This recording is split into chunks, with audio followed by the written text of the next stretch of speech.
Montana Territory, 1878. A woman steps off a steam train into the harsh glare of an unfamiliar sun, clutching a letter that promised her a final chance at happiness.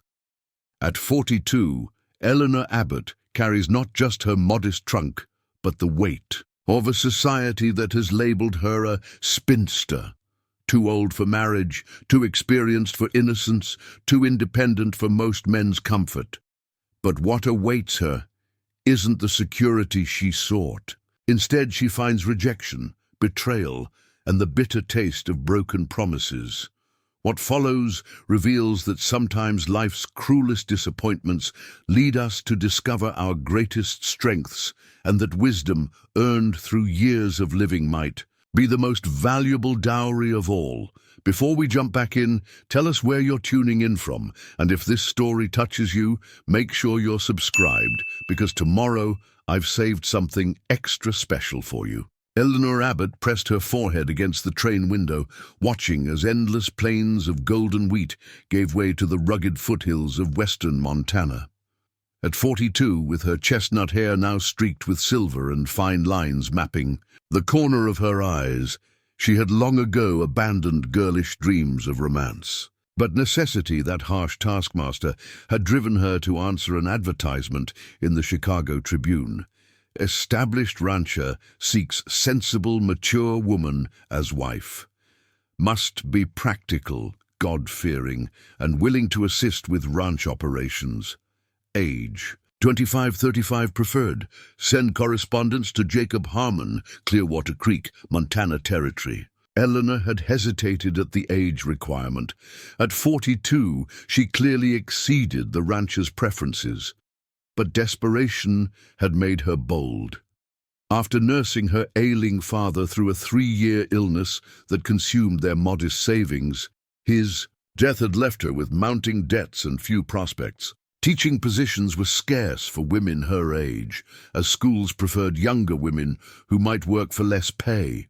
So she had written to Jacob Harmon, being truthful about her age, but emphasizing her many practical skills, her experience managing a household, her knowledge of bookkeeping, her ability to preserve food, make medicines, and even assist with basic veterinary care. Skills she'd acquired helping her father's medical practice. To her surprise, Jacob had responded favorably. His letters, while not romantic, suggested pragmatic appreciation for her capabilities. A woman with experience and practical knowledge would be an asset to my operation, he had written. Youth is fleeting, but wisdom endures. Over 6 months of correspondence, Eleanor had developed a picture of a sensible man with a substantial cattle ranch, a man who valued competence over beauty, stability over passion. Now, as the train whistled its approach to Clearwater Creek, Eleanor smoothed her grey traveling dress, practical, serviceable wool that had seen her through her father's funeral and the dismantling of their Chicago home. In her carpetbag lay 2 additional dresses, her mother's tarnished silver hairbrush, a worn Bible, a precious bottle of lavender water, and exactly 76.43, all that remained after settling her father's debts and purchasing the train ticket west. Clearwater Creek. Next stop, Clearwater Creek. The conductor called, moving through the nearly empty passenger car. Eleanor gathered her belongings, her heart hammering with uncharacteristic nervousness. She had always prided herself on composure, on facing life's challenges with determined practicality. But this leap into the unknown tested even her steady nature. The train shuddered to a halt at a platform barely deserving of the name, just weathered planks beside a small clapboard building marked Clearwater Creek Station. Eleanor descended carefully, her boots finding purchase on the rough-hewn steps. The May air carried the scent of pine and earth, so different from Chicago's coal smoke and crowded humanity. Only 3 other passengers disembarked, a traveling salesman by the look of his sample case, and a weary mother with a sleeping child. The platform held just a station master and a lanky young man leaning against a post, chewing thoughtfully on a piece of straw. Eleanor scanned the small gathering, searching for the man she'd come to marry. Jacob's letters had been vague about his appearance, but she expected someone substantial, weathered by ranch work and Montana seasons. No one present matched that description. The lanky young man straightened as she approached. "Miss Abbott?" he asked, removing his hat to reveal a shock of sun-bleached hair. "Yes," she confirmed. "I'm Eleanor Abbott. Billy Simmons, ma'am. I work for Mr. Harmon. He sent me to fetch you." The young man shifted uncomfortably. "Your trunk, ma'am?" "Yes, thank you. The large brown one there." Eleanor pointed to where the porter was unloading baggage, as Billy arranged. For her trunk to be loaded onto a wagon waiting nearby, Eleanor felt a flicker of unease. Why hadn't Jacob come himself? His last letter had confirmed he would meet her at the station. Perhaps ranch business had detained him. They rode in awkward silence for several minutes before Eleanor ventured, "Is it far to Mr. Harmon's ranch?" "About 7 miles, ma'am," Billy replied, his eyes fixed on the road ahead. "Biggest spread in the county, Triple H Ranch." "I see. And Mr. Harmon is well?" Billy's hands tightened visibly on the reins. "Mr. Harmon, well, he's in town, ma'am, at the Clearwater Hotel." Something in the young man's tone sharpened Eleanor's already alert senses. "But not meeting us on the road?" "No, ma'am." The wagon rattled over a rough patch, and Eleanor grabbed the seat to steady herself. "Mr. Simmons, I sense there's something you're not telling me. I would appreciate directness." Billy sighed, finally turning to look at her properly. What she saw in his young face, discomfort, pity, and something like shame, sent a cold shiver through her despite the warm spring day. "Mr. Harmon is at the hotel bar, ma'am. Has been since your telegram came saying which train you'd be on." Billy cleared his throat. "He, got your photograph yesterday." Understanding dawned with brutal clarity. "I see," Eleanor said, her voice remarkably steady despite the sudden hollowness in her chest. "He found me too old in person." Billy had the decency to look away. "He said there must have been some mistake, that you couldn't be the woman he'd been writing to, that you looked different than he expected." The humiliation burned through Eleanor like acid, but decades of maintaining dignity through life's disappointment served her well now. "Thank you for your honesty, Mr. Simmons. He told me to take you to Mrs. Lawson's boarding house," Billy continued, genuine regret coloring his words. "Said he'd cover a week's lodging while you made other arrangements." "How generous," Eleanor remarked, unable to keep the bitterness from her voice. She took a deep breath, forcing herself to think practically. "And where is this boarding house?" "Back in town, ma'am. I can turn around." "No," Eleanor decided. "Let's continue forward. I've come too far to retreat at the first obstacle. Please take me to the Triple H Ranch. But Mr. Harmon is not present to enforce his wishes," Eleanor finished firmly. "I've traveled over 1,000 miles based on promises made in good faith. I intend to look this man in the eye before accepting dismissal." Billy looked torn between admiration and concern. "He won't like it, ma'am." "I don't particularly care what he likes at this point, Mr. Simmons." Eleanor straightened her spine. "One learns at my age that waiting for approval is a luxury one cannot always afford."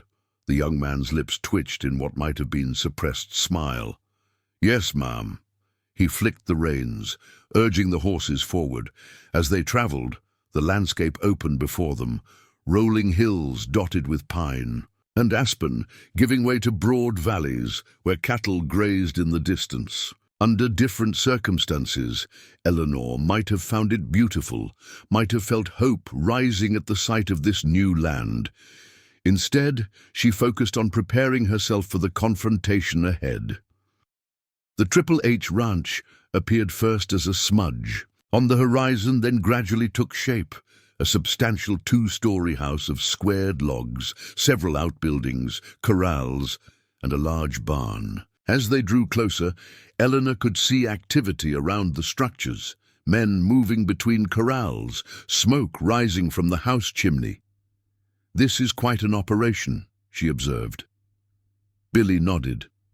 4,000 acres, nearly 800 head of cattle. Mr. Harmon built it from nothing over 20 years, and no wife to share it with all that time. There was a Mrs. Harmon once, Billy said, his voice dropping. She passed about 5 years back. Fever took her. This new information settled in Eleanor's mind, adding complexity to the man who had rejected her sight unseen. But it didn't excuse the humiliation he'd so carelessly inflicted. As they pulled up to the house, a woman emerged onto the wide porch, grey-haired, sturdy, with a flour-dusted apron and an expression of curiosity that quickly shifted to confusion. Billy. "Simmons, what in tarnation?" she called. "You're supposed to be taking that woman to town." Billy jumped down from the wagon, moving to help Eleanor descend. "Mrs. Kenner, this is Miss Abbott," he said. "Miss Abbott, our housekeeper, Mrs. Martha Kenner." Eleanor nodded politely. "A pleasure, Mrs. Kenner." The housekeeper's eyes widened. "Miss Abbott, but Mr. Harmon said—" She stopped abruptly, colour rising in her weathered cheeks. "I understand there's been a misunderstanding," Eleanor said calmly. "However, I've travelled a considerable distance based on Mr. Harmon's invitation. I believe I'm entitled to a conversation before being dismissed." Mrs. Kenner's expression softened slightly. "Well, I can't argue with that. But he's not here, and likely won't be until evening. Been in town since yesterday. Drinking," Billy added quietly. "Then I shall wait," Eleanor decided. The journey had left her exhausted, hungry and dusty, but pride kept her standing straight. "If it's not too much trouble, perhaps I might freshen up while waiting." Mrs. Kenner hesitated, then nodded decisively. "Come inside, Miss Abbott." "Whatever Jacob Harmon's intentions, basic hospitality remains." She shot Billy a warning look. "Not a word to anyone that she's here. Understood?" "Yes, ma'am," Billy agreed, though he looked distinctly uncomfortable at being caught between competing authorities. As Eleanor followed Martha Kenner into the house, she took stock of her surroundings. The ranch house was impressive, well built, and solid, with good furniture and signs of prosperity, but it also showed the neglect that comes when a home has no true mistress.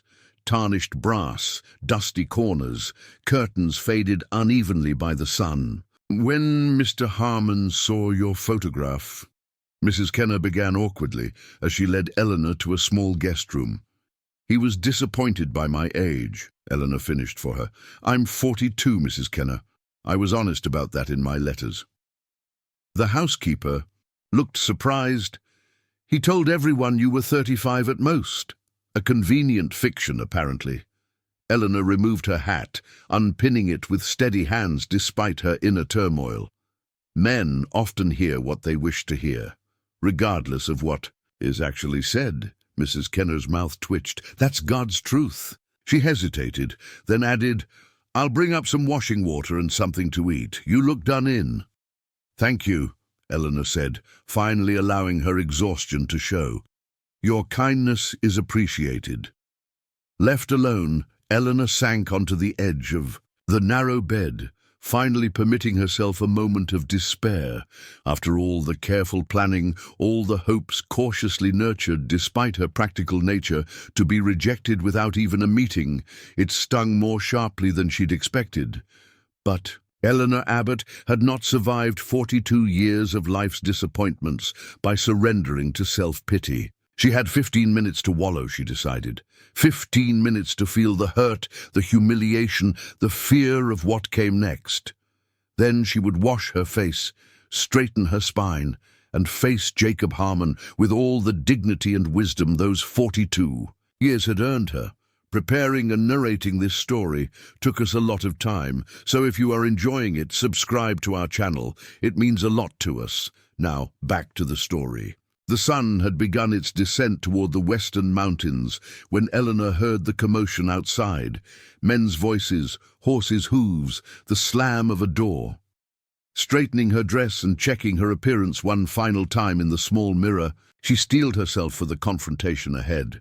During the hours of waiting, she had moved through humiliation to anger and finally to a cold resolve. She wouldn't leave without answers. Mrs. Kenner appeared at her door, expression tense. "He's here," she said simply. "In his study. I told him you were waiting and he—" She hesitated. "Was displeased?" Eleanor supplied. "That's putting it mildly." The housekeeper twisted her apron in her hands. "Perhaps waiting until morning might be wiser. He's been drinking. I've dealt with difficult men before, Mrs. Kenner. My father's temper was legendary in our neighborhood." Eleanor moved toward the door with determined steps. "Where is this study?" Reluctantly, Mrs. Kenner led her downstairs and through the large, well-appointed main room to a closed door at the back of the house. She knocked once, sharply. "I told you I don't want to be disturbed," a deep voice barked from inside. "Mr. Harmon, Miss Abbott is here to speak with you." Mrs. Kenner called through the door, her voice steadier than her expression suggested she felt. Silence, then the sound of a chair scraping. The door yanked open to reveal Jacob Harmon, tall and broad-shouldered, with a face that might once have been handsome before years of sun and hard living had carved deep lines into it. His dark hair and beard showed significant silver, and bloodshot eyes suggested the drinking Billy had mentioned. He wore no jacket, his shirt sleeves rolled up to reveal powerful forearms. His gaze swept over Eleanor coldly. "I told Billy to take you to town." Eleanor met his stare without flinching, "and I instructed otherwise. Good evening, Mr. Harmon. I believe we have matters to discuss." "There's nothing to discuss." He started to close the door, but Eleanor moved forward with surprising quickness, placing her foot in the gap. 6 months of correspondence, commitments made, a 1,000-mile journey undertaken at considerable expense based on those commitments. She held his gaze. "I believe that merits at least 10 minutes of your time." Something flickered in his eyes, surprise perhaps at her boldness, or maybe just the effect of whatever he'd been drinking. After a long moment he stepped back, gesturing curtly for her to enter. The study was a masculine space, dominated by a large desk covered with papers, ledgers, and a half-empty whiskey bottle. Bookshelves lined one wall, hunting trophies another. The air smelled of tobacco, leather, and spirits. 5 minutes, he said, moving behind his desk without offering her a seat. Eleanor took a chair anyway, settling herself with deliberate composure. "In your letters, you expressed appreciation for honesty and directness. I'd appreciate the same courtesy now. Why the change of heart, Mr. Harmon?" He poured another drink, not offering her one. "You misrepresented yourself." "I was entirely truthful. About my age in my first letter," Eleanor countered. 42 years, precisely stated. A woman your age can't bear children." He tossed back his drink. "I need sons to inherit this ranch." The crudeness of his statement made her flinch inwardly, though she maintained her outward calm. "That concern never appeared in your correspondence. Had you mentioned it, I would have acknowledged the unlikelihood, though not impossibility, of children at my age. It should have been obvious." "Nothing is obvious in matters of this importance, Mr. Harmon. Clear communication prevents misunderstandings." She folded her hands in her lap. "Your letters spoke of wanting a sensible, mature woman with practical skills. You specifically stated you valued experience over youth." "I didn't expect quite so much experience," he muttered, glancing at the silver in her hair. The insult stung, but Eleanor had endured worse in Chicago's drawing rooms. "I see. And this revelation from my photograph was so distressing that you chose to hide in a hotel rather than meet me personally." His face darkened.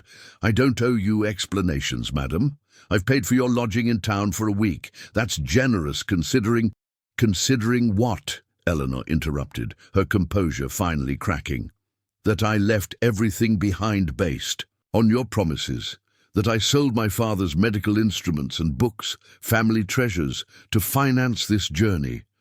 Or perhaps considering that you've publicly humiliated a woman who did nothing except take you at your word." Jacob Harmon had the grace to look momentarily discomfited. He reached for the bottle again. Life's full of disappointments. Indeed, I'm experiencing one at this moment. Eleanor rose to her feet. I won't take more of your time, Mr. Harmon. Nor will I accept your charity at Mrs. Lawson's boarding house. I prefer to make my own arrangements. Don't be foolish. You don't know anyone in Clearwater Creek. I know Mrs. Kenner, who has shown more decency in one afternoon than you have, in 6 months of correspondence. And I've met young Billy, who was clearly uncomfortable with your cowardice. She moved toward the door. I'll collect my trunk and be on my way. Where will you go? There was gruff curiosity in his voice now, and perhaps a hint of reluctant admiration. That's no longer your concern. She paused at the door. But I am curious about one thing, Mr. Harmon. What exactly did you expect would happen today? That I would accept dismissal without question? That I would simply disappear, a problem conveniently solved? He refilled his glass. I expected you'd take the week's lodging and find passage back east. Back to what? I have nothing there now. Eleanor shook her head. No, Mr. Harmon. When one has travelled as far as I have, retreat is rarely the wisest option. With that, she left the study, closing the door firmly behind her. Mrs. Kenner waited in the main room, trying unsuccessfully to appear as though she hadn't been listening. I'll be leaving now, Eleanor told her. Is my trunk still accessible? The housekeeper nodded, looking troubled. Miss Abbott, it's nearly sunset. There's no transportation back to town until morning. Then I'll walk. 7 miles, in the dark. There are wolves, miss, and other dangers. Eleanor hesitated. Pride demanded immediate departure, but practicality suggested otherwise. Before she could respond, the front door opened, admitting a lean, weathered man in his early 60s. His hair was completely silver, his face deeply tanned with lines that spoke of laughter rather than hardship. He carried himself with the easy grace of someone comfortable in his own skin. "Evening, Martha," he said, removing his hat. His voice was melodious, with an accent Eleanor couldn't quite place. "Smelled your biscuits from the barn. Hope there's enough for—" He stopped as he noticed Eleanor. "I apologize. I didn't realize Jacob had company." "This is Miss Eleanor Abbott," Mrs. Kenner said, a strange note in her voice.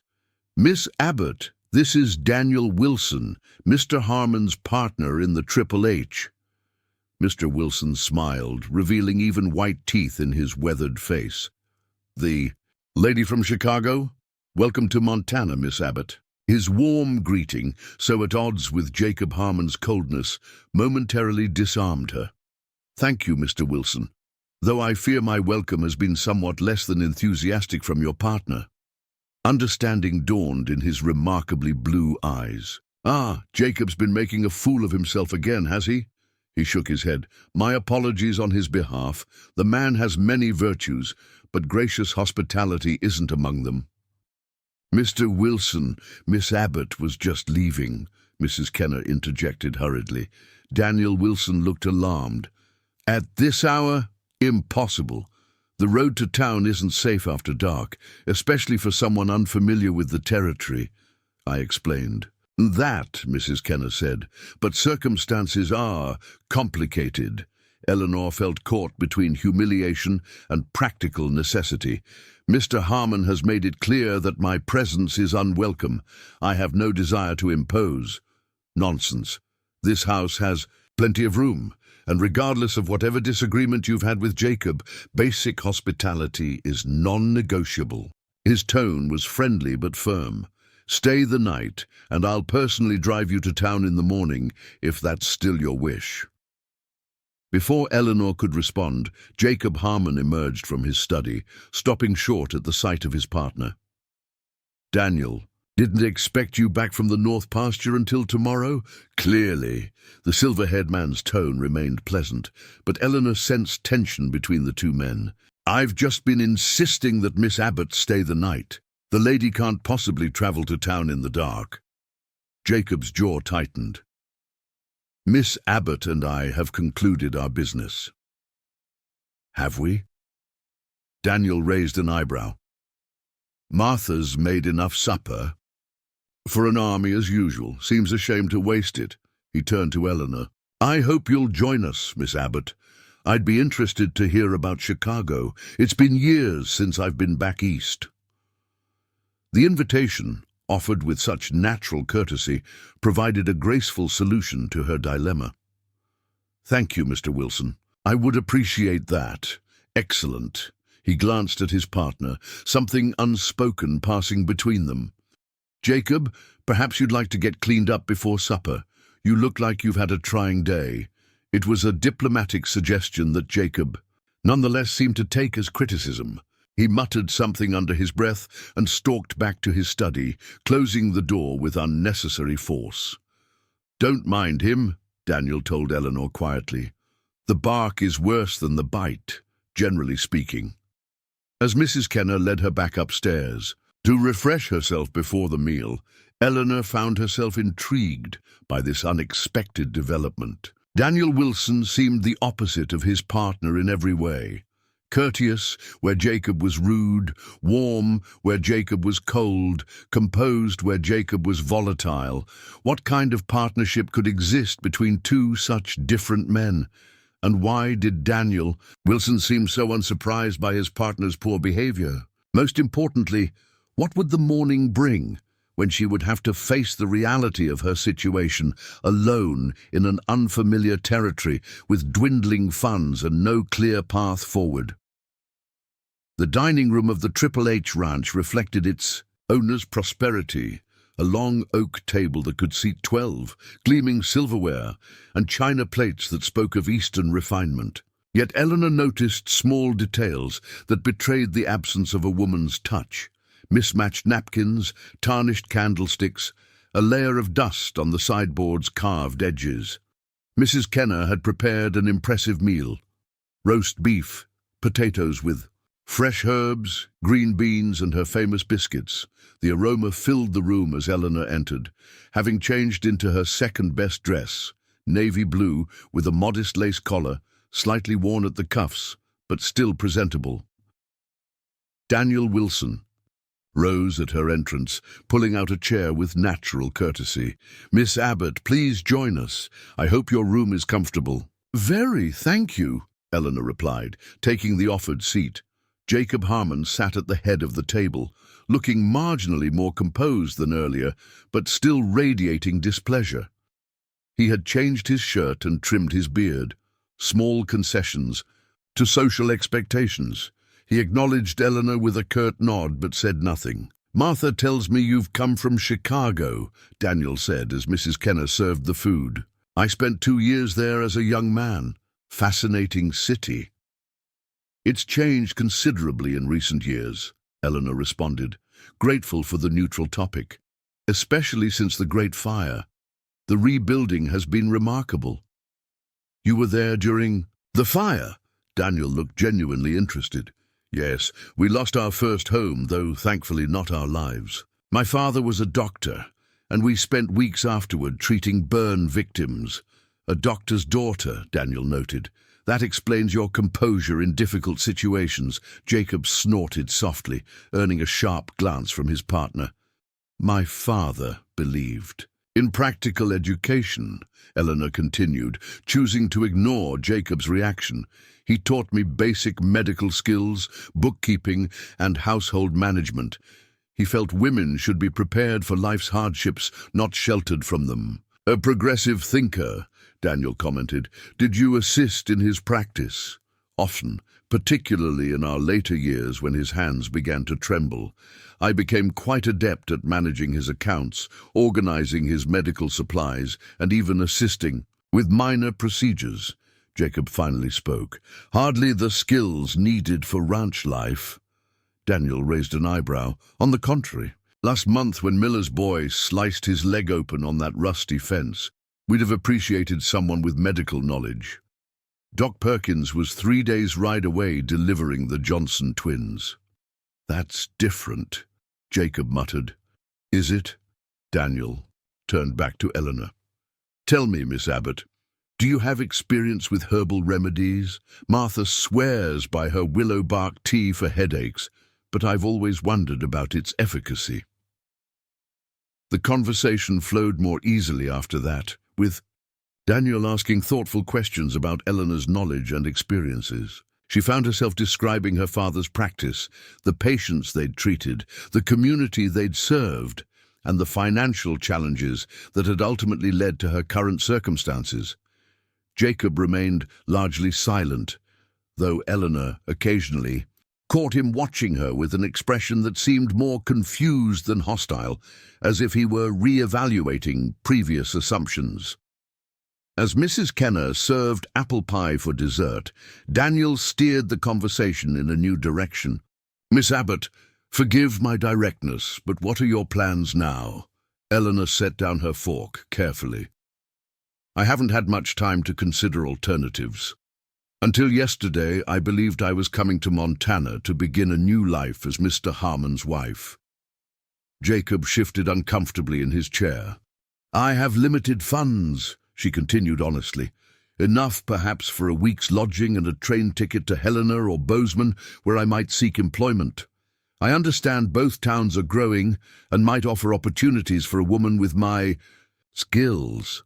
"Helena's expensive," Daniel commented, "and Bozeman's full of fortune seekers heading to the gold fields. Neither is particularly welcoming to a woman alone. I've managed in difficult circumstances before, Mr. Wilson." "I don't doubt your capabilities, Miss Abbott," he said, his blue eyes serious. "But Montana territory can be unforgiving to newcomers without connections." "What would you suggest?" she asked, sensing he had something specific in mind. Daniel glanced at Jacob, who was studying his coffee cup with unusual intensity. "As it happens, we have a situation here that might benefit from your particular skills." Jacob's head snapped. Daniel, hear me out, Jacob." Daniel's tone was mild but firm. "Our ranch manager left unexpectedly last month, remember? The books are in disarray, supply orders unfilled, wage accounts unreconciled." "Billy can handle it," Jacob insisted. "Billy's a fine cowhand, but can barely write his own name," Daniel countered. "We need someone with proper education and organizational skills." He turned back to Eleanor. "The position includes room and board here at the main house, plus a monthly salary of $30. Eleanor blinked in surprise. The offer was unexpectedly generous, more than she'd made teaching in Chicago. "You're offering me employment as your ranch manager?" "As our administrative manager," Daniel clarified, "overseeing accounts, correspondence, supply orders, and record keeping. Given your experience with your father's practice, I imagine you'd adapt quickly to our needs." Jacob pushed his chair back from the table. "This is absurd. We need someone who understands ranching operations." "We have 20 men who understand cattle," Daniel replied evenly. "What we lack is someone who can manage our paperwork properly. The Billings contract alone has dozens of specifications that need careful attention." "A woman ranch manager," Jacob scoffed. "The men would never accept it." "They accepted Miriam Thornton over at the Circle T," Daniel pointed out. "Been running that operation since her husband passed 3 years ago, and it's more profitable than ever." "That's different. She's a widow carrying on her husband's work." "Different circumstances, same capabilities," Daniel turned to Eleanor. "The position would be a 3-month trial initially. If it proves satisfactory to all parties, we could discuss more permanent arrangements." Eleanor's mind raced. The offer provided an unexpected solution to her immediate dilemma, but working closely with Jacob Harmon after his rejection posed obvious challenges. Yet the practical side of her, the side that had managed her father's affairs through illness and death, recognized the opportunity being presented. "It's a generous offer, Mr. Wilson," she said carefully, "but I sense Mr. Harmon has reservations. I wouldn't want to create discord in your partnership." "Jacob and I have disagreed on many things in 20 years of ranching together," Daniel said with a small smile. "We've survived worse." Jacob stood abruptly. "I need air." He stalked from the room without further comment. After his departure, Eleanor looked directly at Daniel. "Why are you doing this, Mr. Wilson? You don't know me. You have no obligation." "To assist me." Daniel considered her question thoughtfully. "Several reasons, Miss Abbott. First, practical necessity. We genuinely need someone with your skills. Second, I believe in addressing injustice when I see it. My partner made commitments to you that created legitimate expectations. While he may no longer wish to honor those in their original form, some compensation seems appropriate. You're offering me a position out of pity, then?" "Not at all." His blue eyes held hers steadily. "I'm offering you a position based on the qualities you've demonstrated: composure under pressure, practical knowledge, clear thinking, and dignity in the face of disappointment. Those are rare and valuable traits anywhere, but especially in Montana territory." Eleanor looked down at her hands, weighing her options. She had no desire to be a charity case, but neither could she afford pride at the expense of survival. And beneath her practical considerations, she felt a flutter of something unexpected. Curiosity about this silver-haired man with his thoughtful questions and perceptive observations. "I would require a formal contract," she said finally, "with terms clearly specified." Daniel's face brightened. "Absolutely. I'll draft something tonight for your review." "And Mr. Harmon?" "His consent seems essential." "Leave Jacob to me," Daniel said confidently. "He's a reasonable man beneath the bluster and an exceptional businessman. Once he sees the benefits of having someone with your capabilities managing our affairs, he'll come around. You seem very certain." "I've known Jacob Harmon for 22 years, Miss Abbott." Something like affection softened Daniel's weathered features. "He has many flaws, stubbornness chief among them, but he recognizes value even when it arrives in unexpected forms." Later that evening, as Eleanor prepared for bed in the small guest room, she heard the murmur of male voices from downstairs, sometimes rising in what sounded like argument, then subsiding into discussion. She couldn't distinguish words, but the pattern was clear. Daniel advocating, Jacob resisting, compromises being negotiated. She sat at the small writing desk and penned a careful inventory of her situation. Assets, her remaining 7643, educational background, practical skills. Liabilities, no local connections, limited knowledge of ranching operations, Jacob Harmon's hostility, and opportunities, the position offered by Daniel, possible alternatives in nearby towns. The exercise, when her father had taught her for evaluating difficult medical cases, helped clarify her thinking. By the time she heard footsteps ascending the stairs and doors closing for the night, Eleanor had reached her decision. She would accept Daniel Wilson's offer, not from desperation, but from rational assessment of her best available option. The 3-month trial period would provide stability while she established herself in Clearwater Creek and learned more about the territory's opportunities. If the arrangement proved untenable, she would depart with experience and references. That might serve her elsewhere. As she extinguished her lamp, Eleanor reflected on the day's extraordinary reversals.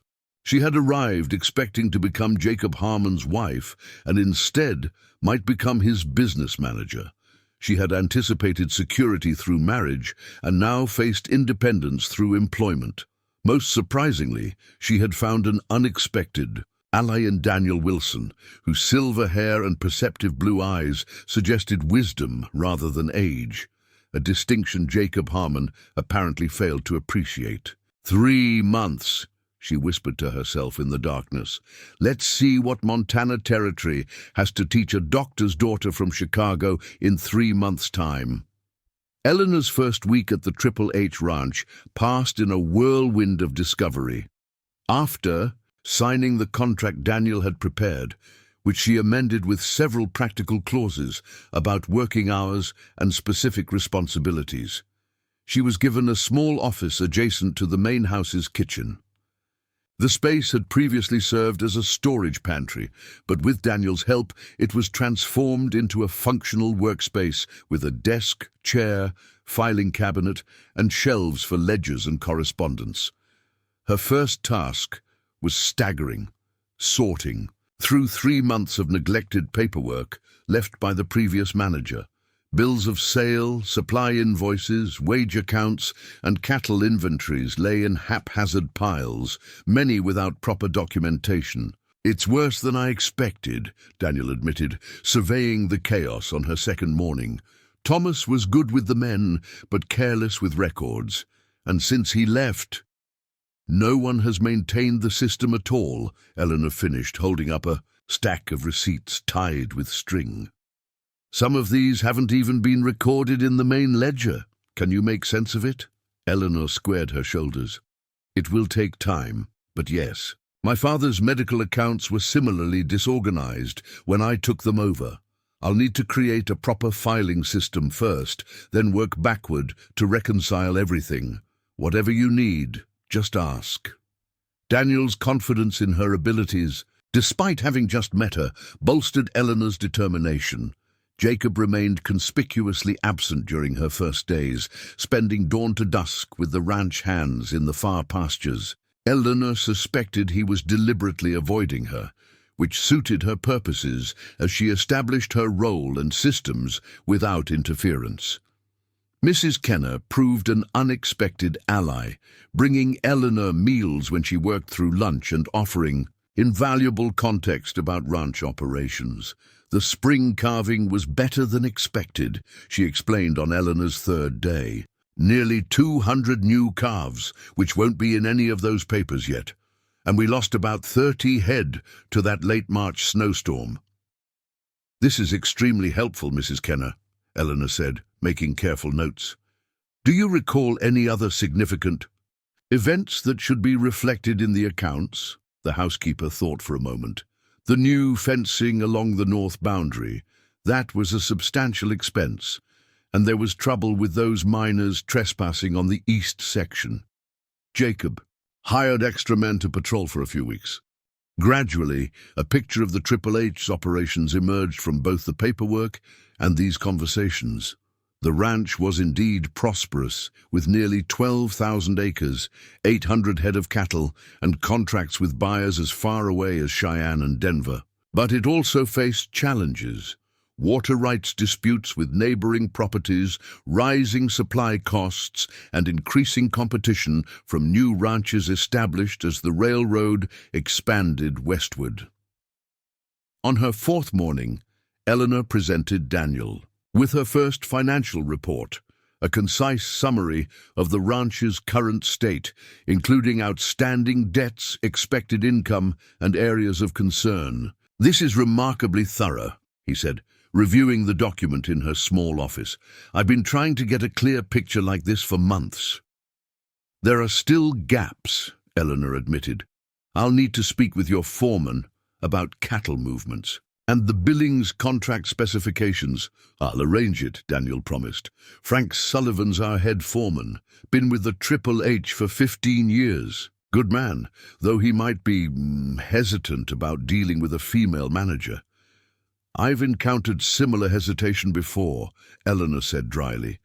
"Most men reconsider their position once they realize I'm not attempting to usurp their authority, merely to document their work properly." Daniel's eyes crinkled with amusement. "You're quite something, Eleanor Abbott." The casual use of her first name startled her momentarily, but she found she didn't mind. There was nothing presumptuous in Daniel's manner, just a natural warmth that made formality seem unnecessary. The interview with Frank Sullivan proved more challenging than expected. The foreman, a grizzled veteran of cattle drives with a weather-beaten face and suspicious eyes, arrived at her office visibly uncomfortable with the situation. "Mr. Wilson says you need information," he began stiffly, hat clutched in calloused hands. "Yes, please sit down," Eleanor gestured to the chair across from her desk. "I'm trying to reconcile our records regarding cattle movements and sales over the past quarter." Sullivan remained standing. "Don't see how that's women's business." Eleanor met his gaze steadily. My gender is irrelevant to mathematics, Mr. Sullivan. The Triple H sold approximately 200 head to Billings Meat Company in April, correct? 215, he corrected automatically. At what price per head? $18 for the prime steers, $15 for the others. His answers came grudgingly. And the transportation costs? Sullivan frowned. Don't rightly know. That was Thomas's department. I see. Eleanor made a note. Who would have that information? Probably Jacob. He negotiated with the railroad men. For the next hour, Eleanor methodically extracted the information she needed, ignoring Sullivan's obvious discomfort. By the end, the foreman had moved from hostile to grudgingly cooperative, particularly when Eleanor demonstrated knowledge of cattle breeds and market fluctuations gleaned from her research. You know your figures? I'll give you that, Sullivan conceded as their meeting concluded. But running a ranch ain't just about numbers on paper. I'm fully aware of that, Mr. Sullivan, Eleanor replied.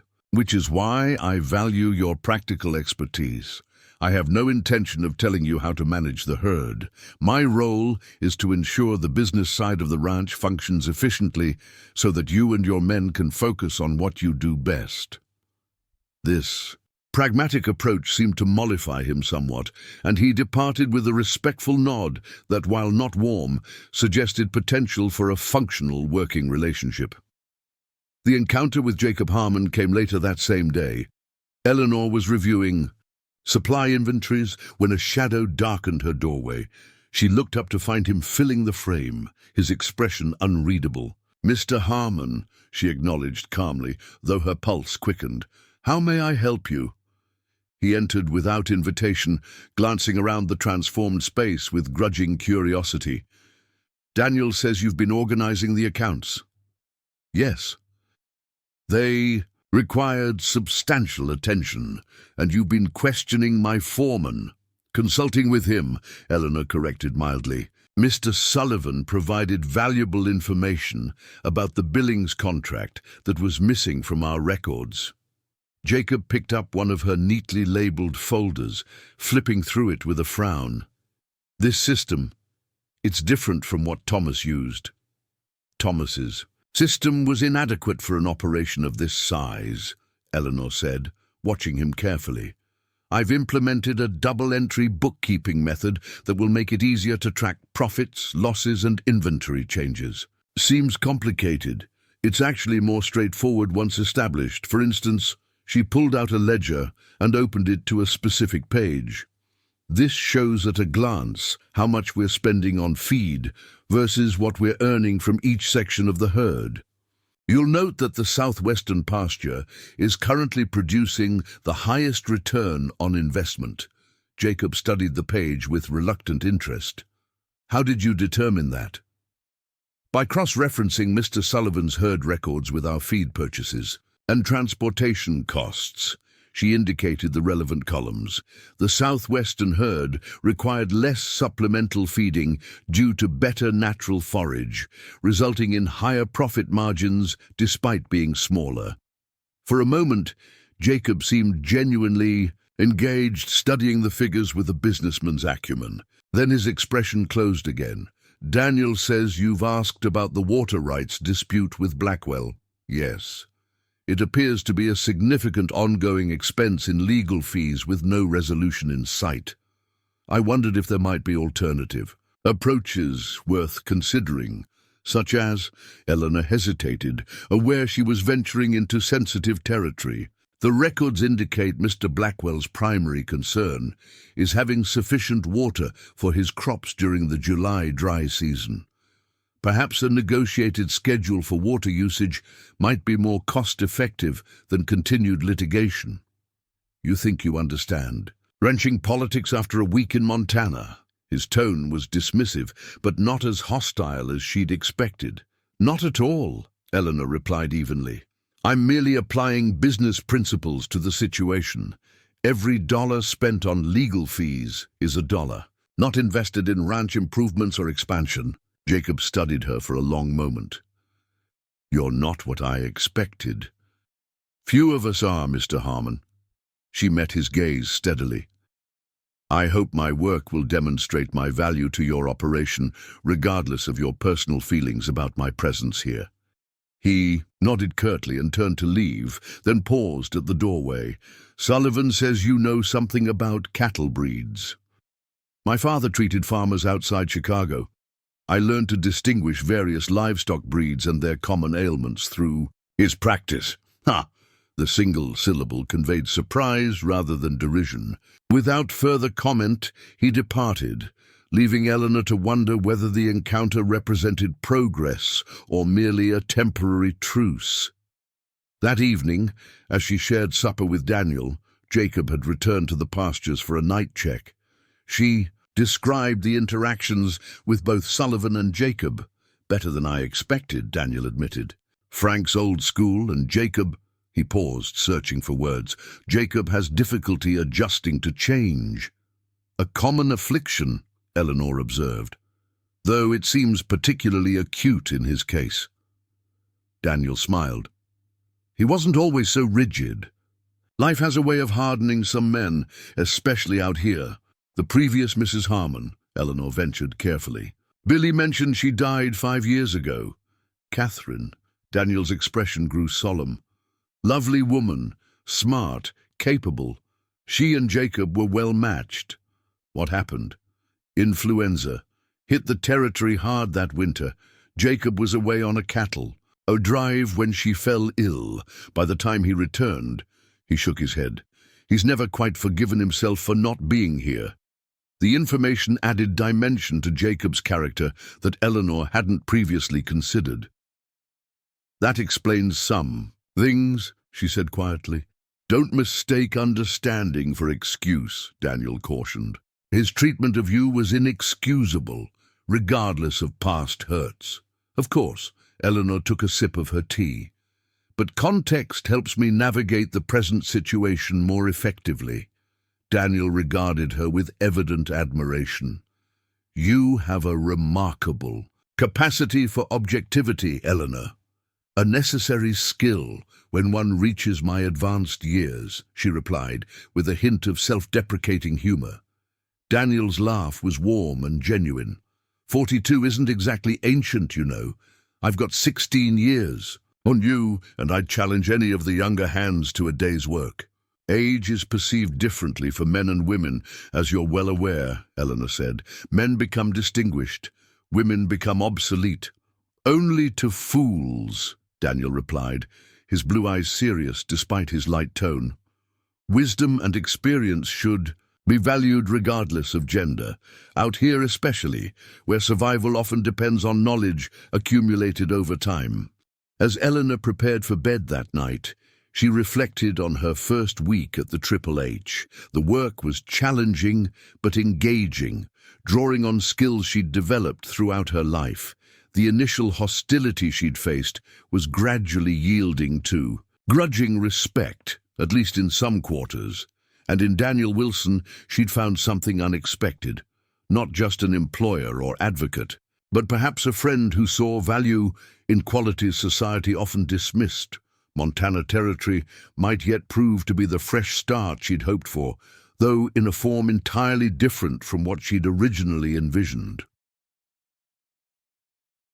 By her third week at the Triple H, Eleanor had transformed the ranch's administrative systems. Ledgers were updated daily, correspondence answered promptly, and supply inventories maintained with military precision. The small office now featured clearly labeled filing cabinets, color-coded ledgers, and a large calendar mapping out cattle, movements, supply deliveries, and payment schedules. More surprisingly, she had begun venturing beyond paperwork into other aspects of ranch operations. Each morning before dawn, she rode out with Mrs. Kenner to the chicken coops and garden, learning the rhythms of daily life on a working ranch. In the evenings, she often sat with Daniel on the wide porch, absorbing his knowledge of cattle breeds, territorial politics, and the complex web of relationships that defined success in Montana's ranching community. The Blackwells have been Feuding with the eastern ranchers for nearly a decade, Daniel explained one evening, as they watched a spectacular sunset paint the mountains. Started over water rights, but now it's about principle more than practicality, which makes resolution even more challenging, Eleanor noted. Pride is rarely a good business partner. Precisely why your proposal intrigued me, Daniel said.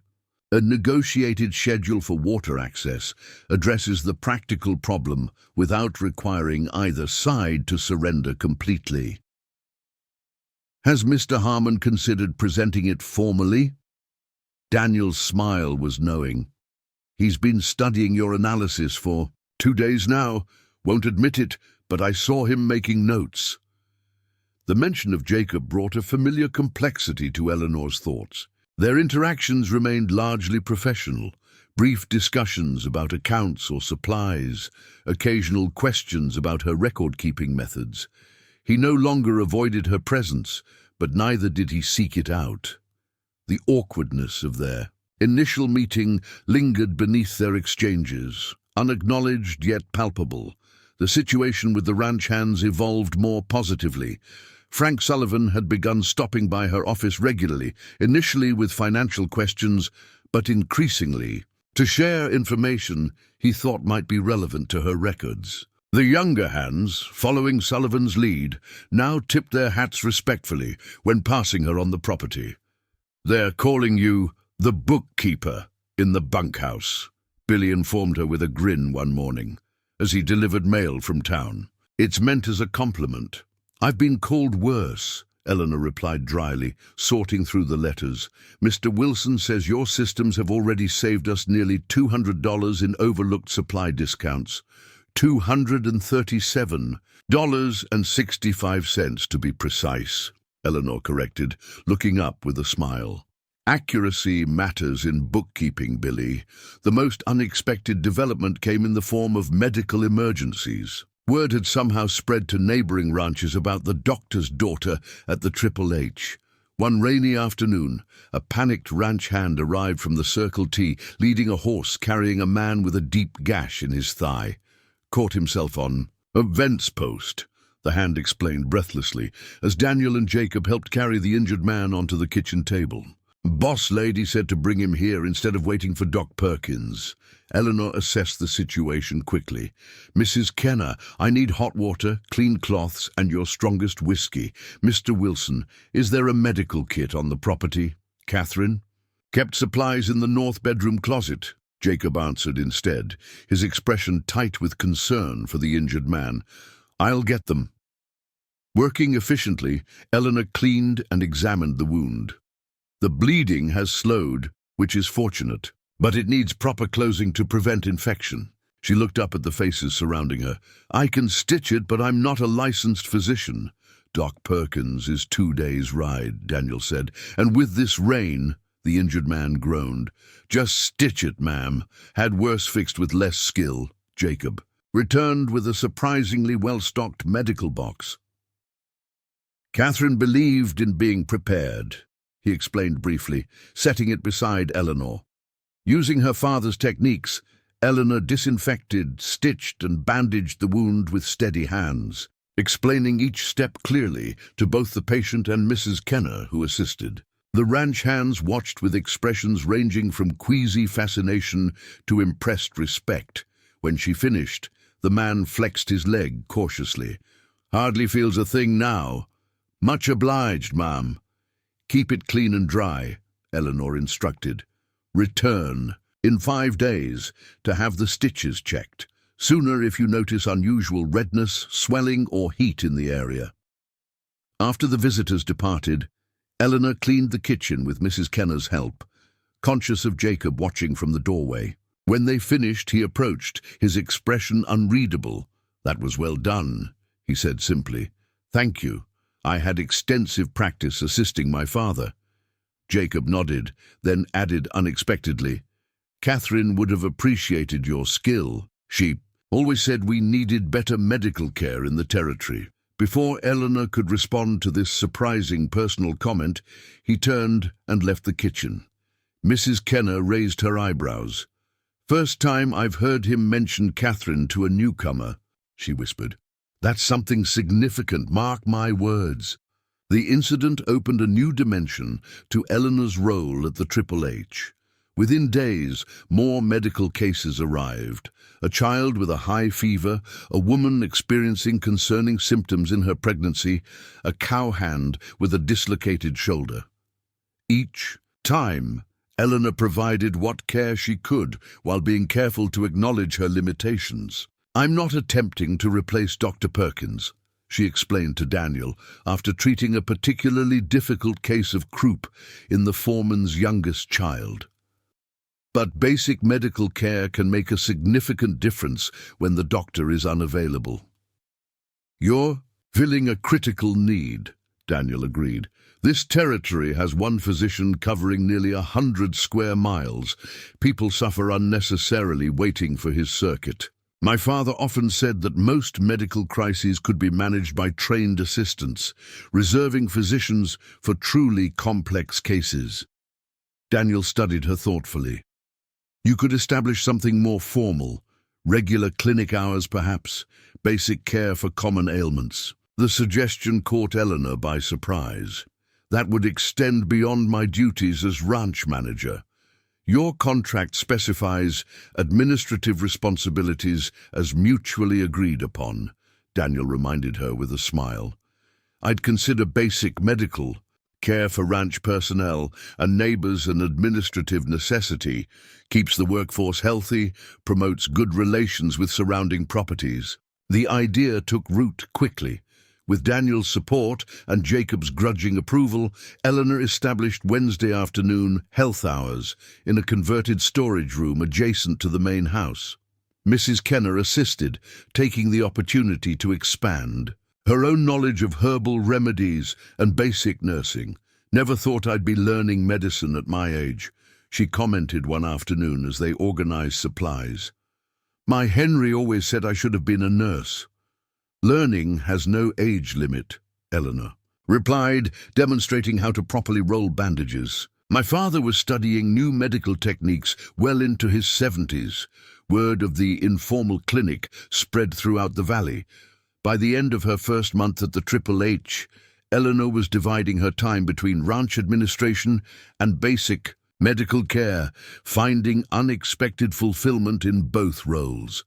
The turning point in her relationship with Jacob came unexpectedly during a violent summer storm. Thunder cracked overhead as Eleanor worked late in her office, finalizing the monthly accounts. The rain had been relentless since midday, turning the ranch yard into a sea of mud and sending the usually resilient ranch hands scurrying for shelter. A particularly powerful lightning strike illuminated her small window, followed almost instantly by a deafening thunderclap that rattled the glass. Power flashed through the air, and Eleanor smelled the unmistakable scent of burning wood. She rushed outside despite the downpour to see flames already leaping from the roof of the barn. "Fire!" she shouted, her voice nearly lost in the storm. "The barn's on fire!"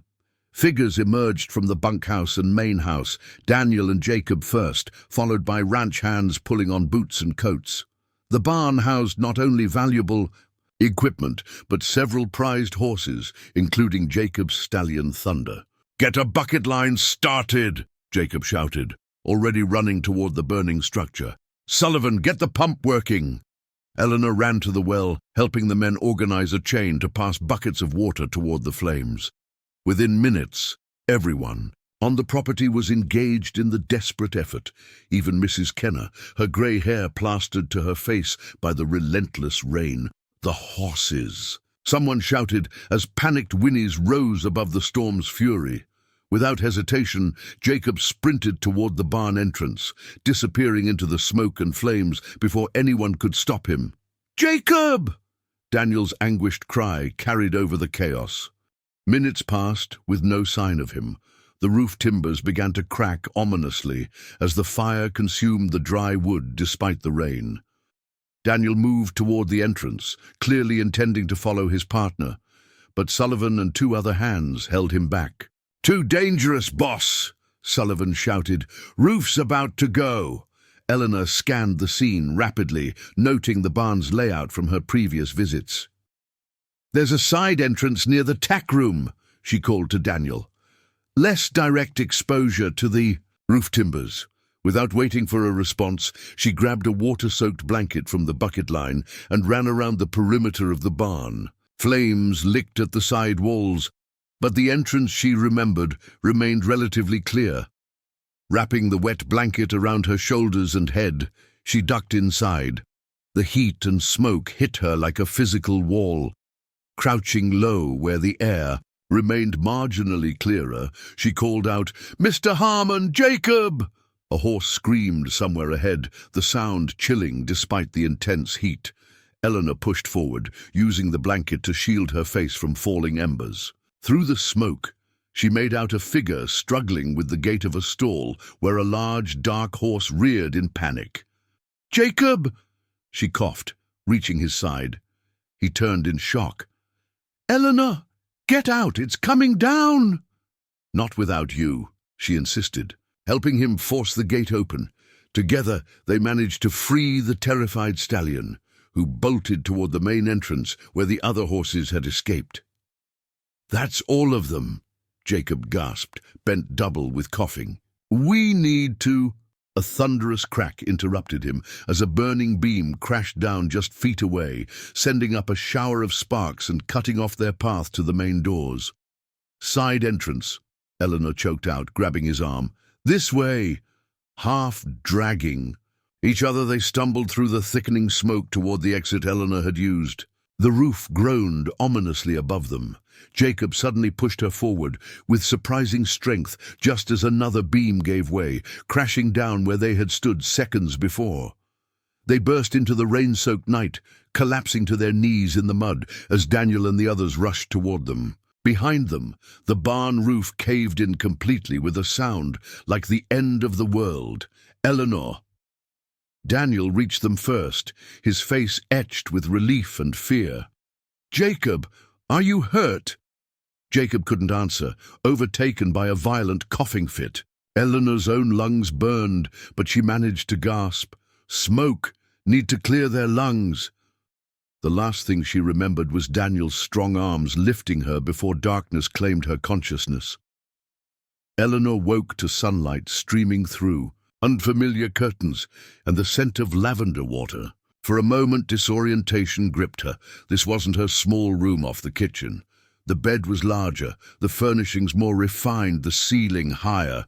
"You're awake," Mrs. Kenner's relieved voice came from nearby. "Thank the Lord." Memory returned in fragments. Fire, smoke, Jacob struggling with the horse gate, the terrible crash of falling timbers. Eleanor tried to sit up, but fell back as pain lanced through her chest.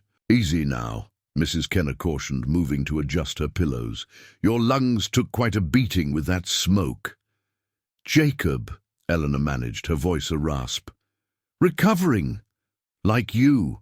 Stubborn man refused to stay in bed, though he's not much better off." The housekeeper poured water from a pitcher. "You've been out nearly a day." Eleanor accepted the water gratefully, each sip soothing her raw throat. Looking around more carefully, she realized she was in the main house's finest bedroom, a space she'd glimpsed only briefly during her initial tour. "This is Catherine Harmon's room," she said with surprise. Mrs. Kenner nodded. "Jacob insisted, said you needed the most comfortable space we had. This room hasn't been used since—" She trailed off, her implication clear. The significance wasn't lost on Eleanor. For Jacob to open his deceased wife's bedroom was no small gesture. "The barn?" she asked. "Mostly gone. The men saved the western section and managed to recover most of the equipment. All the horses survived, including Thunder." Mrs. Kenner's weathered face softened. "Thanks to you and Jacob." Eleanor closed her eyes briefly. "I only did what anyone would do." "Not anyone would run into a burning building, Miss Abbott." The housekeeper's tone was gently chiding. "You risked your life for this ranch. That's not forgotten here. A knock at the door interrupted them. Daniel entered, his face lighting with relief when he saw Eleanor awake. "There you are," he said warmly. "Had us worried." "I'm sorry to cause concern," Eleanor replied. "It seems I've displaced you from the master bedroom." "Nonsense. This room should be used, not preserved like a museum." He approached the bed, studying her with genuine concern. "How do you feel?" "Like I've swallowed fire," she admitted, "but otherwise intact. Dr. Perkins examined you yesterday. Said your quick thinking about using the wet blanket likely saved both you and Jacob from worse. Lung damage." Daniel pulled a chair closer to the bed. "That was incredibly brave, Eleanor, and incredibly foolish." "I couldn't stand by while—" She paused, the intensity of the memory surprising her. "While Jacob was in danger?" Daniel finished, his expression thoughtful. Eleanor considered this. "While anyone was in danger," she corrected. "It wasn't specifically about Jacob, wasn't it?" His blue eyes held hers steadily. Before she could formulate a response, another knock came, and Jacob himself appeared in the doorway. He looked haggard, his face pale beneath its tan dark shadows beneath his eyes, but he stood straight, his gaze fixed on Eleanor with an intensity that made her breath catch. "You're awake," he said simply. "As are you, apparently against medical advice," she replied, falling back on light criticism to mask her sudden discomfort. A brief smile touched his lips. "Dr. Perkins and I have different opinions about necessary rest." Daniel rose. "I'll leave you two to talk." He squeezed Eleanor's hand briefly, then departed with Mrs. Kenner, closing the door behind them. Jacob remained near the doorway for a moment, as if uncertain of his welcome. Then, with decisive steps, he moved to take the chair Daniel had vacated. "You saved my life," he said without preamble. "We saved each other," Eleanor corrected. "You pushed me away from that falling beam." "You shouldn't have been in there at all." His tone held no accusation, only a kind of wondering disbelief. "Why did you come after me?" The question was direct, demanding equal directness in response. Eleanor considered her answer carefully. "Because losing you would have devastated this ranch and the people who depend on it."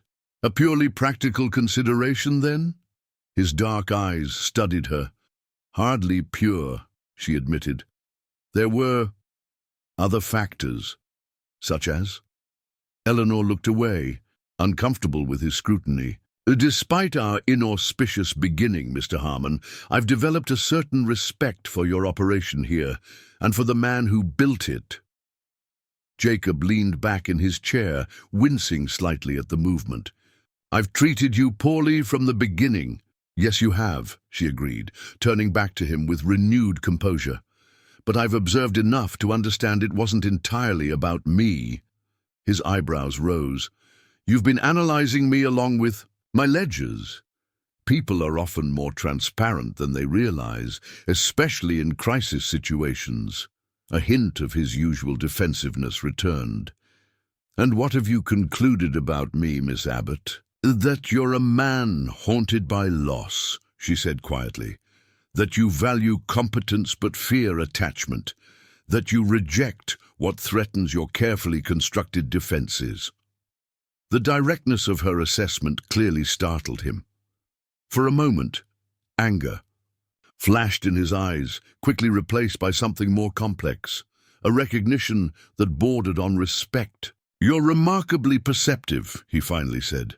"I've had many years to observe human nature, Mr. Harmon. One advantage of being too old, as you might say." The reference to his initial rejection hung between them.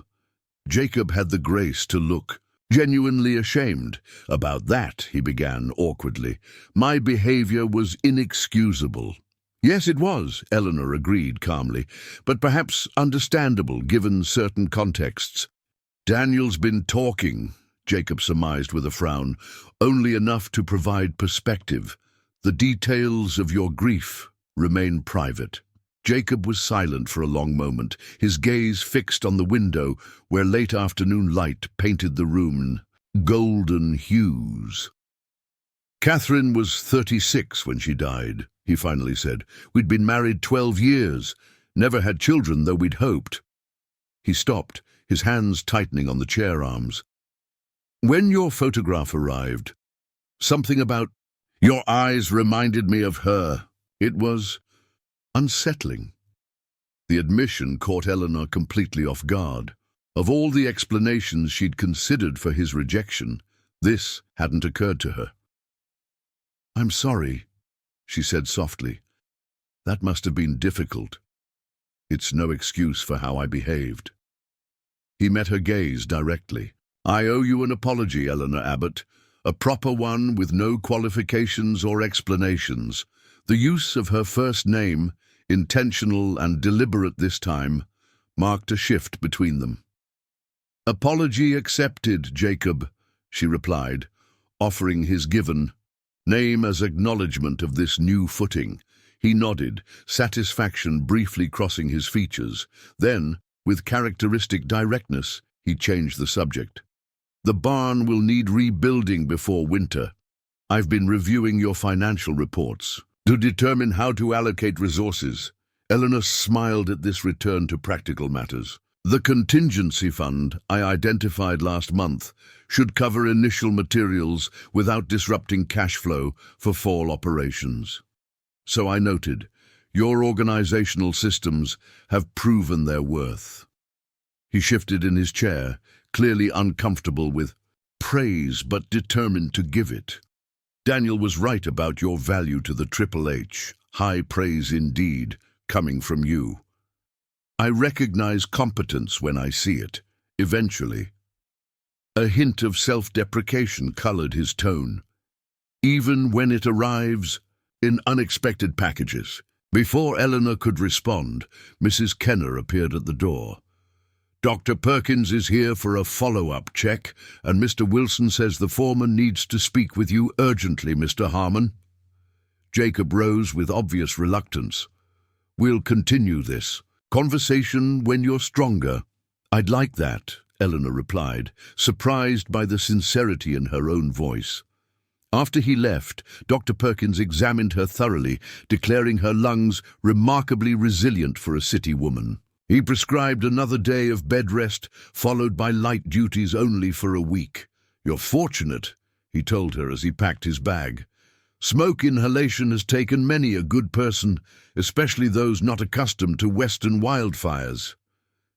"I understand. I have you to thank for my care," Eleanor said. The doctor, a grizzled man in his 60s with kind eyes behind wire-rimmed spectacles, smiled. "Mostly just monitored what Martha Kenner was already doing correctly. That woman has natural healing instincts." He paused, studying Eleanor thoughtfully. "I hear you've been providing basic medical care to the surrounding ranches." "Only the most fundamental treatments," Eleanor assured him quickly, always making it clear I'm not a licensed physician. Good. He nodded approvingly. "Too many charlatans out here claiming medical knowledge they don't possess. But from what I've seen and heard, your skills are genuine." "My father was thorough in his teaching." "Dr. Abbott from Chicago?" The physician looked surprised. "I know his work on pulmonary treatments. Published in the medical journal, wasn't it?" 1872? Eleanor's heart warmed with pride. 1871, actually. "You're familiar with his research?" "When one practices medicine in isolation, one reads everything available." Dr. Perkins fastened his bag with decisive movements. "I've been thinking of taking on an assistant, someone with basic training who could handle routine matters while I focus on more complex cases." The implied offer hung in the air between them. Eleanor considered it carefully before responding. "A fascinating proposition, Doctor. Though I have existing commitments to the Triple H." Of course. Just something to consider." He moved toward the door. "Perhaps we could discuss it further when you're recovered. I'd be interested in hearing more about your father's methods." After the doctor departed, Eleanor lay back against the pillows, mind racing despite her physical exhaustion.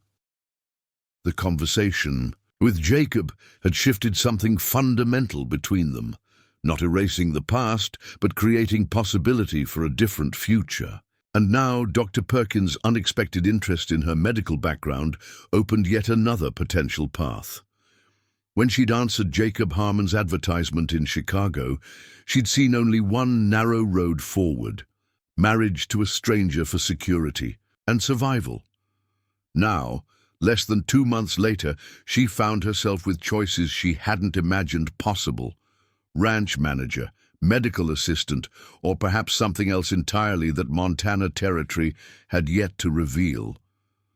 The realization brought not anxiety, but a curious sense of liberation. At 42, Eleanor Abbott was not at the end of her story, as Chicago society had implied, but perhaps only beginning its most interesting chapter. A soft knock interrupted her thoughts. Daniel entered, carrying a small tray with broth and tea. "Mrs. Kenner insisted you needed nourishment, and I insisted on delivering it personally." His smile was warm as he set the tray on the bedside table. "How are you feeling?" "Better than I have any right to," Eleanor admitted. "And more confused than I expected." Daniel pulled the chair closer. "Confusion is often the precursor to clarity. What's troubling you?" With the ease that had characterized their relationship from the beginning, Eleanor found herself sharing both Jacob's unexpected apology and Dr. Perkins' proposition. Daniel listened attentively, his expression thoughtful. "Interesting developments," he commented when she finished, "both professionally and personally. I'm not entirely sure how to proceed with either." Daniel's blue eyes crinkled at the corners. "The Eleanor Abbott I've come to know will analyze all options thoroughly, consider practical implications, and make a sound decision." She smiled at his confidence. "The Eleanor Abbott you've come to know is currently questioning whether rationality alone should determine her path forward." "A wise question," he agreed, his voice softening. "Some decisions benefit from listening to more than just practical considerations." The way he looked at her as he said this, with warmth that went beyond friendship but remained respectful of boundaries, added yet another dimension to Eleanor's already complex situation. "I seem to have arrived in Montana seeking one straightforward opportunity," she mused, "only to find myself surrounded by unexpected possibilities."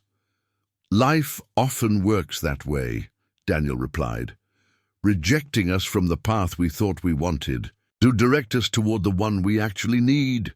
He reached out, briefly covering her hand with his own. "Rest now. Decisions can wait until you're stronger." As he left, Eleanor found herself pondering not just the choices before her, but the remarkable fact that she had choices at all. A luxury she hadn't dared imagine when boarding that train in Chicago just 2 months ago.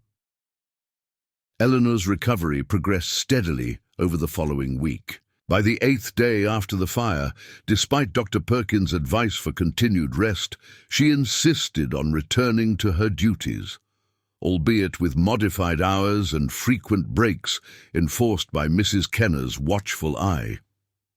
Her small office became a gathering place where ranch business continued, despite her convalescence, with Jacob and Daniel often bringing paperwork directly to her, rather than requesting her presence elsewhere. "The Billings contract arrived this morning," Jacob announced, entering her office with a thick envelope. "They're proposing new terms for the fall shipment." Eleanor accepted the documents, noting the unusual courtesy in his manner. Since their conversation in Catherine's bedroom, a new dynamic had emerged between them. Not friendship exactly, but a mutual respect that made their interactions less strained. "I'll review it today," she promised, already scanning the first page. "Their initial figures seem higher than market value." "My thought exactly." He lingered by her desk. "Sullivan wants to begin barn reconstruction next week. I'd appreciate your input on the budget allocations." "Of course, I prepared some preliminary figures." She handed him a folder from her organized stack. "You'll note I've included options for expanded storage capacity since we've been consistently exceeding previous year's hay requirements." Jacob reviewed the document with evident approval. Thorough as always. I'll discuss these options with Daniel. He paused at the door.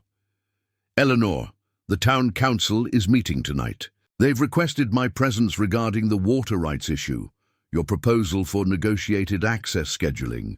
Our proposal, he corrected. I'd like you to accompany me. Your financial analysis forms the backbone of the argument. The invitation startled her.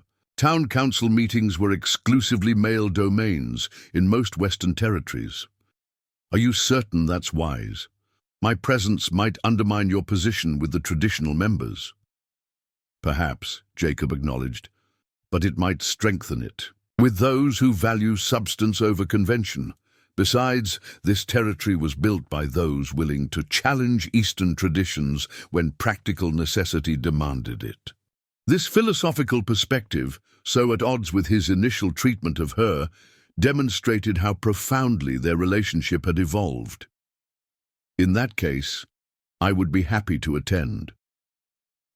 Later that afternoon, as Eleanor prepared for the council meeting, selecting her most conservative dress and arranging her hair in a severe style that emphasized competence over femininity, Mrs. Kenner entered with an unusual expression of concern. "There's talk in town," the housekeeper said without preamble, "about you staying here at the ranch." Eleanor paused in pinning her hair. "What kind of talk?" "The kind that follows single women living among unmarried men." Mrs. Kenner's weathered face showed genuine worry, especially since the fire, with Mr. Harmon suddenly speaking well of you. "I'm employed here," Eleanor said calmly, "with a formal contract and clearly defined duties." "Folks understand a housekeeper," Mrs. Kenner replied. "Been doing this work 30 years myself without raising eyebrows, but a female ranch manager? That's different, especially one who came here initially as—" She hesitated. "As Jacob Harmon's prospective bride," Eleanor finished for her. "Yes, I can see how that might fuel speculation. Judge Parker's wife is particularly vocal, says it sets a poor example for young women in the territory." Eleanor considered this information carefully. She'd encountered similar situations in Chicago after her father's death. Social disapproval that could quickly translate to professional barriers. While she personally cared little for others' opinions, she recognized the potential impact on both her position and the Triple H's. Standing in the community. "Thank you for telling me, Martha. I'll give it proper consideration." The town of Clearwater Creek consisted primarily of one main street lined with essential businesses: general store, telegraph office, small hotel, saloon, and the territorial office that housed both the sheriff and local government functions. As Jacob helped Eleanor down from the wagon that evening, she noted the curious glances from passers-by, confirming Mrs. Kenner's warning. "Quite the stir we're causing," she murmured to Jacob. He followed her gaze to where two women had paused, their conversation to watch them. "Small towns survive on gossip when entertainment is limited," he replied dismissively. "Pay it no mind." The council meeting was held in the back room of the territorial office, where 6 men of varying ages sat around a scarred oak table.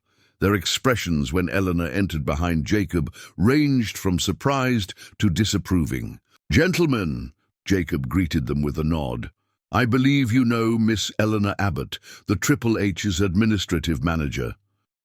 Judge Parker, a portly man with impressive side whiskers, frowned visibly. "This is a closed council meeting, Harmon. Down business.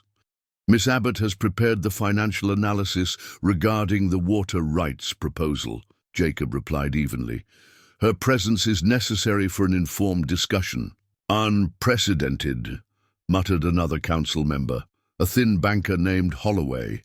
The youngest member, whom Eleanor recognized as the general store owner's son, looked merely curious.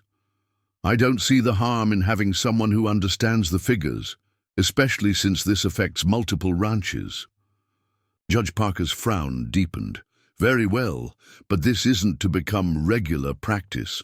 Eleanor took a seat slightly behind Jacob, maintaining a professional demeanor despite the hostile atmosphere. As the meeting progressed through routine matters, she observed the council dynamics carefully, noting alliances and tensions that might affect the water rights discussion. When their proposal finally came under consideration, Jacob presented it with straightforward logic. The current litigation benefits only the lawyers, he concluded. This schedule would guarantee Blackwell sufficient irrigation during critical growing periods, while ensuring our cattle have reliable water access. And you're willing to concede? Priority access during July, Judge Parker asked skeptically. The financial analysis demonstrates it's more cost-effective than continuing legal battles, Jacob replied, gesturing toward Eleanor. Miss Abbott has calculated the comparative costs with remarkable precision. At Jacob's nod, Eleanor distributed copies of her report, clear, concise documents that outlined current litigation expenses versus the economic impact of scheduled access. You'll note that even with reduced water access in July, the Triple H would save approximately $340 annually by avoiding legal fees. For Mr. Blackwell, the guaranteed irrigation schedule would increase crop yields by an estimated 20%. The council members reviewed her figures with varying degrees of comprehension.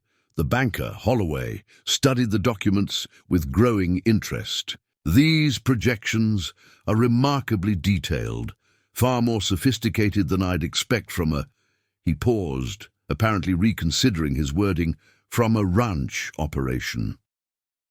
Miss Abbott managed her father's medical practice in Chicago for many years, Jacob said, a note of pride in his voice that surprised Eleanor. Her bookkeeping systems have already improved our profitability significantly. That may be, Judge Parker interjected, but there are broader considerations than just finances. Precedent for one. If Harmon compromises with Blackwell, others might expect similar considerations. Heaven forbid we establish a precedent of reasonable negotiation, Jacob replied dryly, earning chuckles from the younger council members. The discussion continued, growing increasingly technical as they debated water volume measurements, access schedules, and enforcement mechanisms. Throughout, Jacob consistently deferred to Eleanor on financial details, treating her expertise with a respect that gradually influenced the council's attitude. By the meeting's conclusion, even Judge Parker was addressing questions directly. To her, the council will take your proposal under advisement, the judge finally announced. We'll present it to Blackwell and his representatives next week. A promising start, Jacob commented as they left the territorial office. Your figures made the difference. They couldn't argue with that level of detail. Numbers have a way of cutting through prejudice, Eleanor agreed. Though I suspect your willingness to include me despite convention made an impression as well, Jacob helped her into the wagon, his hands lingering slightly longer than necessary. I've been reconsidering many of my conventions lately. The ride back to the ranch passed in comfortable conversation about the meeting and its potential outcomes. As they approached the Triple H, Eleanor noticed Daniel waiting on the front porch, his figure illuminated by the lamplight from the house. "How did it go?" he called as they pulled up. "Better than expected," Jacob replied, helping Eleanor down. "Her analysis impressed even old Parker." Daniel smiled warmly. "I'm not surprised. Eleanor has a way of exceeding expectations." Something in his tone carried particular meaning, causing Jacob to glance between them with a thoughtful expression. "I should check on Thunder," Jacob said after a moment. "He's been restless since the fire." After he walked toward the rebuilt stable, Daniel turned to Eleanor. "You look tired. Was it very difficult?" "Initially uncomfortable," she admitted, "but ultimately productive. I believe the council will support our proposal." "Our," Daniel repeated, smiling. "You've become quite invested in the Triple H. It's difficult not to invest in something you helped build," she replied, "even if the foundation preceded your arrival." They settled on the porch chairs, the evening air cool but pleasant after the day's heat. Daniel studied her profile in the fading light. Martha mentioned there's been talk in town. Yes, she warned me before we left. Apparently my presence here is causing speculation. Are you concerned? Eleanor considered the question carefully. Not personally. I've never placed much value on social approval, but I wouldn't want to damage the ranch's standing in the community. The ranch can. Whether gossip, Daniel assured her. I'm more concerned about how it affects you. Your position here, your comfort. My 3-month trial period ends next week, she noted. Perhaps it's time to evaluate longer-term arrangements. Daniel shifted in his chair. I've been meaning to discuss that with you. Your contributions to the Triple H have exceeded every expectation. Jacob and I both want you to stay on permanently. That's generous, but does it address the underlying issue? A single woman living among unmarried men will always invite speculation, regardless of contracts or professional boundaries. There are ways to address such concerns, Daniel said carefully. Conventional solutions that would silence gossip while securing your position. The implication hung in the air between them. Eleanor turned to face him directly. Are you suggesting marriage, Daniel? His blue eyes held hers steadily. I'm suggesting it could be considered among your options, if such an arrangement would be agreeable. The proposal, oblique as it was, sent an unexpected warmth through Eleanor. Daniel Wilson had become more than just an employer. His kindness, intelligence, and quiet strength had earned her genuine affection, yet she sensed hesitation in his manner, a careful consideration that made her wonder about his true feelings. Marriage should be more than a practical solution to social complications, she said gently. Agreed, Daniel replied, which is why I mention it only as a possibility to consider, not as an immediate proposal. He reached over, briefly touching her hand. Eleanor, your arrival has brought unexpected joy to this ranch. To me, personally, whatever arrangement allows you to remain here comfortably is worth considering. Before she could respond, hoofbeats in the yard announced a visitor. A young ranch hand from a neighboring property dismounted hastily, his expression urgent in the porch lamplight. Miss Abbott, he called. Doc Perkins sent me. There's been an accident at the Miller place. Machinery accident, real bad. Doc says if you could come with medical supplies, he'd be grateful for the assistance. The crisis effectively ended their personal conversation. As Eleanor hurried to gather her medical kit, she was aware of conflicting emotions. Concern for the injured Miller, professional satisfaction at Dr. Perkins' request for her assistance, and a complex uncertainty about Daniel's carefully worded suggestion. The simplicity she'd sought in answering Jacob Harmon's advertisement months ago seemed increasingly elusive. Instead, Eleanor Abbott found herself navigating waters deeper and more complex than she'd anticipated. Professional opportunities, community tensions, and emotional attachments that defied easy categorization. As Daniel helped her into the waiting wagon, his hand steady beneath her elbow, she wondered which path would ultimately prove right, not just for her practical security, but for the woman she was becoming in this unexpected Montana chapter of her life. Autumn transformed the Montana landscape into a canvas of gold and crimson as Eleanor's 6th month at the Triple H Ranch approached. The Blackwell water rights agreement had been successfully implemented, bringing an unexpected peace to the valley. Barn reconstruction was complete, with expanded capacity based on Eleanor's recommendations. Her informal medical clinic now operated 2 days weekly, with Dr. Perkins attending once a month to handle more complex cases. Yet amid these professional achievements, Eleanor found herself at a personal crossroads. Daniel's oblique suggestion of marriage remained unaddressed, creating a gentle tension between them. Jacob, meanwhile, had evolved from reluctant employer to respectful colleague. occasionally revealing glimpses of deeper feelings through small gestures. Fresh wildflowers, mysteriously appearing on her desk. A rare book of medical illustrations delivered from Helena with no note attached. The situation reached its turning point on a crisp October morning when Eleanor discovered both men waiting in her office, their expressions unusually serious. "Gentlemen," she greeted them, setting down the mail she'd collected from town. "Is something wrong?" "Not wrong," Daniel replied, his silver hair catching the morning light. "But we need to discuss something important with you." Jacob nodded, his demeanor uncharacteristically hesitant. "Your position here at the Triple H." Eleanor's heart sank.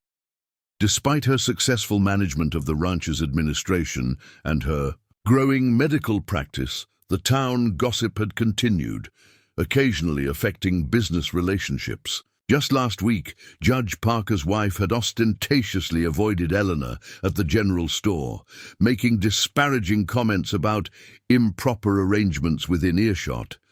"I see," she said, maintaining her composure. "Have community pressures finally made my presence here untenable?" "Quite the opposite," Daniel assured her quickly. "We've been discussing your future with the ranch. Your contract period has been extended twice now, but we believe it's time for a more permanent arrangement." Jacob stepped forward, his expression earnest. "You've transformed our operations, Eleanor. Profits are up 20%. Our standing with neighboring ranches has improved through your medical work. You've become essential to everything we do here." "I appreciate that recognition," Eleanor said carefully, "but I'm aware that my position creates certain social complications." "That's precisely what we need to address," Daniel agreed, "but perhaps not in the conventional way." Jacob cleared his throat. "Eleanor, I know I'm the last man who should be making this suggestion, given our history. But we have come to value you not just for your skills, but for who you are." Eleanor looked between them, suddenly understanding the strange tension. "Are you both proposing to me?" The men exchanged glances, and Daniel laughed softly. "In a manner of speaking, yes, though not quite as you might imagine." Jacob unrolled a document on her desk, a legal partnership agreement with her name alongside theirs as equal owner of the Triple H Ranch.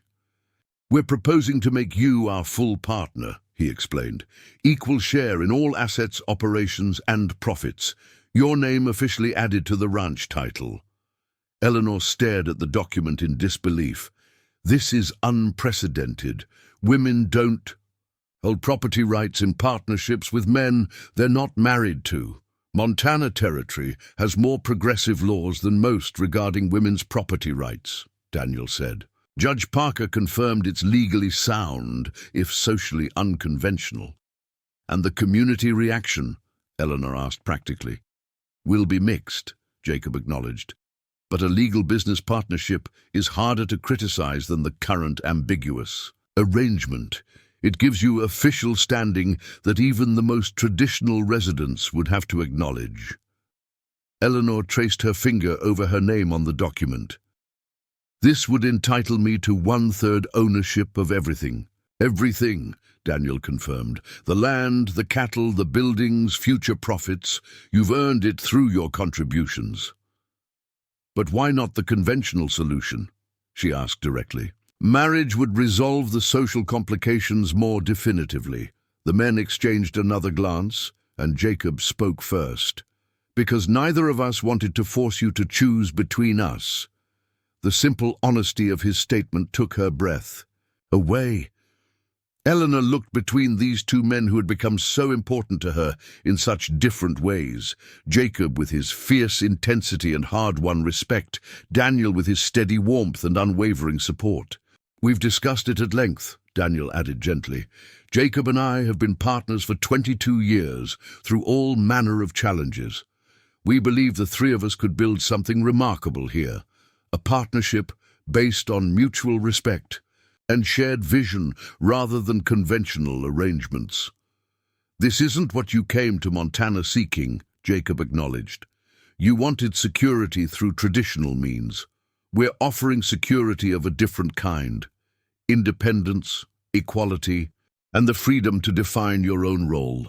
Eleanor rose from her desk, needing movement to process this unexpected proposal. She walked to the window, gazing out at the ranch that had become her home. Beyond the main house and outbuildings, the vast Montana landscape stretched to the mountains, wild, unconventional, and full of possibilities that defied Eastern traditions. And if I were to develop personal attachments, she asked quietly, her back still to them. Your personal life would remain your own, Daniel replied. The partnership agreement concerns business matters only. Any other relationships would evolve naturally without contractual obligations. Eleanor turned back to face them. This is highly unorthodox. So is a female ranch manager and medical practitioner, Jacob pointed out with a hint of his old directness. You haven't exactly embraced convention since arriving here. The observation startled a laugh from her. Fair point, Mr. Harmon. There's something else, Daniel said, pulling another document from his coat. Dr. Perkins asked me to give you this. Eleanor accepted the paper, an official certification naming her as Territorial Medical Assistant, authorized to provide basic health care under Dr. Perkins' distant supervision. The document legitimized the work she'd been doing informally for months. He filed the paperwork last week, Daniel explained. Said your skills were too valuable to the territory to remain unofficial. Emotion welled unexpectedly in Eleanor's throat. When she'd boarded that train in Chicago 6 months ago, she'd been a desperate woman seeking the barest security through marriage to a stranger. Now she stood contemplating a future unimaginable then, professional recognition, property ownership, and relationships based on earned respect rather than dependency. I'll need time to consider this properly, she finally said. It's a significant decision. Of course, Jacob agreed immediately. Take whatever time you need. But know that the offer comes from our highest regard, Daniel added, and our genuine belief that your wisdom and experience make you the ideal partner for the Triple H's future. After they departed, Eleanor sat with the document spread before her, methodically analyzing the proposition as she would any business matter. The partnership agreement was indeed legally sound, offering protections and rights normally unavailable to women. The medical certification provided professional standing independent of the ranch. Together, they represented not just security, but true autonomy. Yet beyond the practical considerations lay more complex emotional terrain. Both men had become important to her in different ways. Daniel's friendship had blossomed naturally from their first meeting, his quiet wisdom and kindness offering companionship she treasured. Jacob's respect had been harder won, yet somehow the journey from his initial rejection to their current understanding carried its own profound significance. Eleanor was still contemplating these complexities when Mrs. Kenner knocked gently at her door. "Telegram from town," the housekeeper announced, handing her an envelope. "Ryder just delivered it." The message was brief but startling. "Father's colleague seeking heir, stop medical practice and property in Chicago. Vacant, stop, respond immediately if interested. Stop lawyer Henderson." Eleanor sat back, the telegram trembling slightly in her hand. Dr. James Henderson had been her father's oldest friend and professional associate.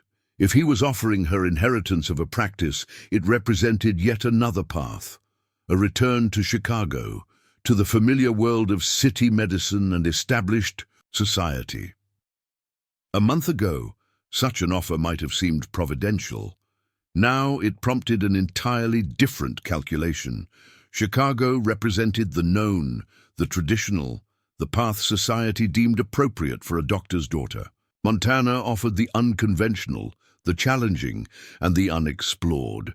As twilight painted the mountains purple and gold, Eleanor walked the perimeter of the ranch, weighing her options with the careful consideration that had guided her through Life's previous challenges, each choice offered distinct advantages and limitations. Each would shape her remaining years in profound ways. She found herself on a small rise, overlooking the entire Triple H operation. The sprawling main house with lamps now glowing in the gathering darkness, the newly rebuilt barn, the bunkhouse, where ranch hands shared evening meals, the small cabin she'd converted to a medical clinic. In the distance, smoke rose from neighboring ranches, where families she'd treated gathered for supper. "Quite a view," came Jacob's voice behind her. He approached with characteristic directness, but stopped a respectful distance away. "Daniel, thought you might be out here. It helps me think," Eleanor explained, "to see everything in perspective. And are you finding perspective?" She smiled slightly. "I received a telegram today.